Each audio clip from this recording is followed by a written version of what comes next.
ایک ہمارے ہاں خطبہ حجت الوداع کی بڑی الحمدللہ ہم بات کرتے ہیں. کیا نبی علیہ السلام نے فرمایا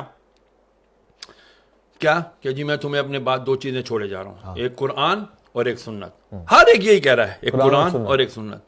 یار آپ اپنے اندر یہ اخلاقی جرت کیوں نہیں پیدا کرتے کہ میں تمہارے درمیان دو چیزیں چھوڑے جا رہا ہوں, ایک قرآن اور ایک اپنی اطرت, اپنے اہل بیت, اپنی آل. صحابہ کیوں نہیں فرمایا میں تمہارے درمیان صحابہ چھوڑے جا رہا ہوں؟ صحابہ کے لیے یہ بھی حدیث ہے نا کہ میرے کسی بھی صحابی کو, مفہوم عرض کرتا ہوں کہ تم میرے کسی بھی صحابی کی اقتدا کرو گے تو ہدایت پا جاؤ گے. لیکن خطبہ حجت الوداع جو دنیا کا سب سے بڑا اجتماع تھا, 1.25 لاکھ صحابہ موجود تھے جو پوری دنیا میں گئے, انہوں نے پہنچانا تھا پیغام نبی کا, کیونکہ اس دن دین مکمل ہو گیا تھا. فرمایا میں اہل بیت چھوڑا. کیوں؟ اس کی سب سے بڑی وجہ, صحابہ بھی وفات پا گئے, کئی صحابہ نے شادیاں نہیں کی, کئی اصحاب کے اولاد ہی نہیں ہیں, لیکن اللہ نے قرآن میں وعدہ کیا ان شانیہ کا هو الابتر, اے محبوب تیرا دشمن ہی بے نام رہے گا لیکن تیری آل چلے گی, تیری آل چلے گی, قیامت تک سید ہوگا. آئے گا ایک آخری سید جس کا نام مہدی ہوگا, محمد ہوگا, وہی آ کر کے پھر دجال کو بھی مارے گا, وہی آ کے جب حضرت عیسیٰ علیہ السلام کو بھی کلمہ پڑھا کر کے وہ کہیں گے کہ اب میں لا الہ الا اللہ محمد رسول اللہ کا کلمہ پڑھتا ہوں. اب بات آ جاتی ہے یہاں پر کہ ہم کیوں نہیں سناتے کربلا کا, چھوڑ ہی دیا کربلا کو, شیعوں کا کام ہے یہ, تو ہمارا کام نہیں ہے. یہ کس نے کہہ دیا کہ یہ خالی کربلا اہل بیت نبی کی آل صرف شیعوں کا ٹھیکہ ہے؟ سوری ٹو سے اگر میرے الفاظ سخت ہیں تو یار, نبی علیہ السلام نے فرمایا قرآن کی نص ثابت ہے. نص اس کو کہتے ہیں جس پہ قرآن سے دلیل آئی ہو. تو قرآن کی آیت مباہلہ نہیں ہے, آیت تطہیر نہیں ہے. میں تم سے کچھ نہیں مانگتا, نبی فرما رہے اللہ کی, میں کوئی کچھ نہیں سوال کرتا تم سے, الا المودۃ القربا, میرے اقربا کی, میرے اہل بیت کی, ان کی مودت رکھو. اور مودت محبت سے بہت عالی مقام ہوتا ہے. اس کے اندر اگر ہم جائیں گے نا, لیکن جب تک وہ کرائیٹیریا نہیں بنے گا اس وقت تک بچیں گے نہیں. کون سا ٹولہ شروع ہو گیا جی, ذرا سا ذکر اہل بیت کیا, ذکر علی کیا, انہوں نے کہا جی تفضیلی ہے تو رافضی ہے. اب اس کا کیا کریں, یہ بھی تو مسئلہ ہے. میں نے آپ سے عرض کیا نا, ہمیں دوبارہ ریویو کرنا پڑے گا. میں تمام علماء اہل سنت سے ہاتھ جوڑ کر, میں حقیر فقیر آدمی, طالب علم ہوں, میری کوئی اوقات نہیں ہے, صرف ہاتھ جوڑ کر جید علماء سے, بڑے علماء کرام سے عرض کروں گا, خدا کے لیے ایک تو ہم اپنا ایگو, انا کا خول توڑیں, گردن میں جو سریے ہیں ان کو ہاتھ جوڑ کر عاجزانہ آپ کی جوتیاں پکڑ کر عرض کرتا ہوں, خدا کے لیے بیٹھیں.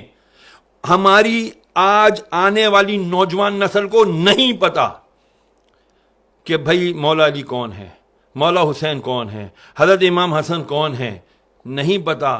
رسول کی اہل بیت کون ہیں, ان کو نہیں پتا. اگر ان کو پتا کرنا ہوتا ہے تو وہ اٹھاتے ہیں اور کس کے بیانات سنتے ہیں, وہ اہل تشیع علماء کرام کے بیانات سنتے ہیں. بہت بڑے بڑے نام ہیں, میں شہنشاہ نقوی صاحب کو بہت اچھے سے جانتا ہوں, میں مسعودی صاحب کو بہت اچھے سے جانتا ہوں, میں باقر صاحب کو جانتا ہوں, بہت بڑے بڑے علماء ان کے ہیں. لیکن کیا عوام علماء اہل سنت اپنی اس جو بھی کمی ہے اس کو ختم نہیں کر سکتے؟ میری التجا ہے, خدا کے لیے تفضیلیت کا لیبل ہر ایک کے اوپر نہ لگائیں. صحابہ کرام علیہ رضوان ان کے اپنے مقام ہیں, اہل بیت کا الگ مقام ہے. کیوں مقابلہ کرتے ہیں آپ لوگ؟ خدا کے لیے نہ مقابلہ کریں, یہ مقابلے بازی کا کام ہے ہی نہیں. اللہ اکبر. یار جب ویسے آپ اس بات کو قبول کرتے ہیں, سچا سوال ہے, حضور نے ہم میں اہل بیت کو چھوڑا تھا نا, انی تارکو فیکم ثقلین کتاب اللہ و اطرتی, اور ہم نے بھی اہل بیت کو چھوڑ ہی دیا. دیکھیں کرائیٹیریا دے دیا, ایک اصول دے دیا, قرآن کو پکڑے رہو گے ہدایت پر رہو گے, قرآن کے ساتھ دوسری چیز کیا چھوڑی, اہل بیت پکڑو گے تو ہدایت پر رہو گے. خالی اہل بیت پکڑا, قرآن چھوڑ دیا گمراہ, قرآن پکڑا اہل بیت چھوڑ دیا گمراہ, دونوں. کیونکہ اہل بیت کون ہے یار؟ کربلا اگر نہ برپا ہوتا, میں بہت بڑی بات عرض کرنے لگا ہوں, اگر کربلا کا واقعہ نہ ہوتا تو خدا کی قسم حق اور باطل کا پتہ ہی نہیں چلنا تھا. اللہ اکبر. پھر تو وہی ہوتا جس کی لاٹھی اس کی بھینس. یزید آ جاتے ہر دور کے اور کہتے ہیں جی ہم اتھارٹی ہے, ہمارے پاس طاقت ہے, ہماری بات مانو, ہم جو کہہ رہے ہیں وہی حدیث ہے, ہم جو کہہ رہے ہیں وہی شریعت ہے.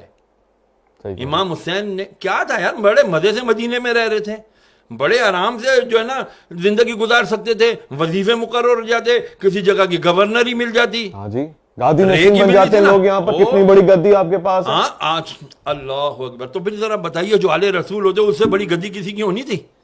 نہیں ہونی تھی نا، لیکن نہیں ہے۔ کہتے ہیں نا جن کو دھوکے سے کوفے بلایا گیا، جنہیں بیٹھے بٹھائے ستایا گیا، جن کی گردن پہ خنجر چلایا گیا، اس حسین ابن حیدر پہ لاکھوں سلام۔ آج اس حسین نے اگر قربانی نہ دی ہوتی 61 ہجری میں، خدا کی قسم اسلام کا نام لیوا کوئی نہ ہونا تھا، پھر یزید اور صرف یزید ہوتا۔